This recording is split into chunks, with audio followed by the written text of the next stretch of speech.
جو جسٹس ہے وہ اس چیز کا نام ہے کہ جو ہمیں احساس خود کا بھی جگہ ہے، یعنی جسٹس خود کو خود سے پہچاننے کا بھی نام ہوتا ہے۔ اب یہ خود کو خود سے پہچاننے کا نام کیا ہوتا ہے؟ انسان کے پاس انسٹنکٹس ہوتی ہیں، جبلتیں ہوتی ہیں۔ فار ایگزامپل انسان کے پاس دو طرح کا نیچر پایا جاتا ہے ایک ہی انسان میں، ایک ہوتا ہے اس کا گڈ بیہیویئر، دوسرا ہوتا ہے بیڈ بیہیویئر۔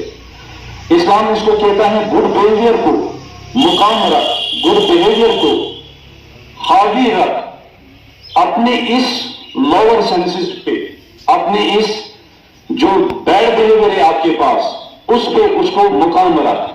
لیکن جب ہم نہیں رکھتے ہیں اس کا مطلب یہ ہوتا ہے ہم نے اپنے آپ سے انجسٹس کیا، جسٹس نہیں کیا۔ جس طرح ہمیں اسلام میں کہا جاتا ہے کہ آخرت کو مقدم رکھ دنیا کو، اگر ہم نے دنیا ہی کو فالو کیا تو اس کا مطلب ہم نے اس پرنسپل کے ساتھ انجسٹس کیا، ہم نے جسٹس نہیں کیا۔ اور ہر جگہ قائم مقام رہنا، اپنی جگہ پہ ہر ایک چیز کو اپنی ڈیزرونگ پلیس پہ رکھنا، یہی جسٹس کہلاتا ہے۔ لیکن اتنا ہی نہیں ہوتا۔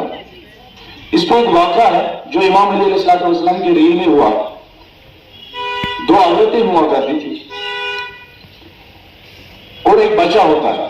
ایک عورت کلیم کرتی ہے میرا ہے اور دوسری عورت بھی کلیم کرتی ہے میرا ہے، لیکن بچہ تو جنم ایک ہی سے پا سکتا ہے۔ اب یہ معاملہ امام علیہ السلام کے پاس گیا۔ امام علیہ السلام کو بھی یہ معین نہیں کر پایا کہ بچہ کس کا ہے۔ آخر دو عورتیں کلیم کرتے ہیں یہ بچہ میرا ہے۔ امام علیہ السلام نے اپنے ساتھی کو کہا تلوار لے آؤ، اس بچے کو ختم کر دیتے ہیں، مار دیتے ہیں تو معاملہ ختم ہو جائے گا۔ پھر جس عورت کا یہ بچہ نہیں تھا وہ تو دل میں ہی خوش تھی کہ اگر یہ بچہ مجھے بھی نہیں مل سکتا، یہ مار دے گا اس کو، لیکن اس عورت کو بھی نہیں مل سکتا جس کا یہ واقعہ ہے۔ جب امام علیہ السلام اس کو مارنے ہی والا تھا، جس عورت کو بچہ یہ نہیں تھا اس کو کوئی درد نہیں آیا، اب جس کا یہ بچہ تھا اس کو درد آیا، اس نے فوراً کہا یا علی this child does not belong to me, it is ours.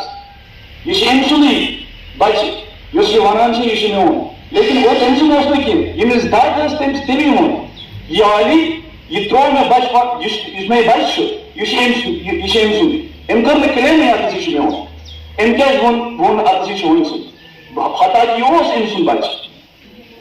انصاف کور ام ماجی امس پنس بچس ستن، ام سن زندگی گژھِ تباہ، ام سن زندگی گژھِ برباد، ختم گژھِ اگر امام علیہ السلام بچس مارے۔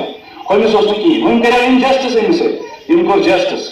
اب ون انٹرلنکیج کیا ون جسٹس ستھ، بیسک پرنسپل یہ آپ سمجھا بہت جسٹس۔ جسٹس مطلب گو اس کیاس مطلب گو خلل افرا تفری، یہ ختم کرنا سے ونان انصاف۔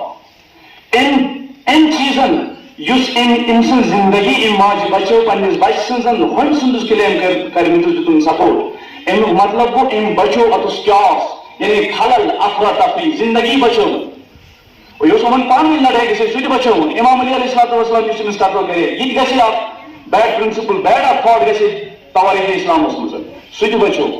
یعنی جسٹس مطلب go to avoid the chaos, to avoid the conflict. یہ ساروی کھوتن عظیم اخ موضوع جسٹسس پہ۔ اسی طرح جس کا یہ حق تھا، سم ٹائمز بعض اوقات انسانس پیوان پن حق، پن پراپرٹی پن ایسٹ پن قربانی دین پیوان کہ انسانس پہ انصاف سہ سبق پنس سماجس مز ترو، یہ اتس سبق ملان ام سند ماجہ ہند ذریعہ۔ دویم سوال جسٹسس مز سہ ونان justice means do not be oppressive and do not give way to the oppression, یعنی ہمیں ظلم نہ کرنا ہے نہ ظلم سہنا ہے۔ اگر ہم نے ظلم میں کوئی بھی ہاتھ بٹایا تو ہم ظلم میں برابر شریک ہیں۔ See today's Palestine, what happens with the Palestinians, see what happens with the Gazans. جو لوگ ظلم کرتے ہیں وہ تو ظالم ہیں، جو اس ظلم کو دے دیتے ہیں، اس کا راستہ اختیار کر دیتے ہیں، اس کو وہ اسباب فراہم کرتے ہیں تاکہ ان پہ ظلم کیا جائے، وہ بھی ظالم۔ جسٹس کا پرنسپل کئی نام و نشان کرتے ہیں۔ اسی لیے آپ کو بھی علامہ اقبال دعوت دیتا ہے لیا جائے گا تجھ سے کام دنیا کی امامت کا۔ یہ امامت کیا ہے؟ یہ تمہاری انصاف طلبی ہے، یہ تمہارا انصاف کا نظام ہے. تو نے خود کے ساتھ انصاف کیا، تو نے اپنی فیملی ممبرز کے ساتھ انصاف کیا، تو نے اپنی سماج میں انصاف کون سا کیا. اسی سے جسٹس کا پرنسپل میں نے سمجھا دیا. السلام علیکم ورحمۃ اللہ.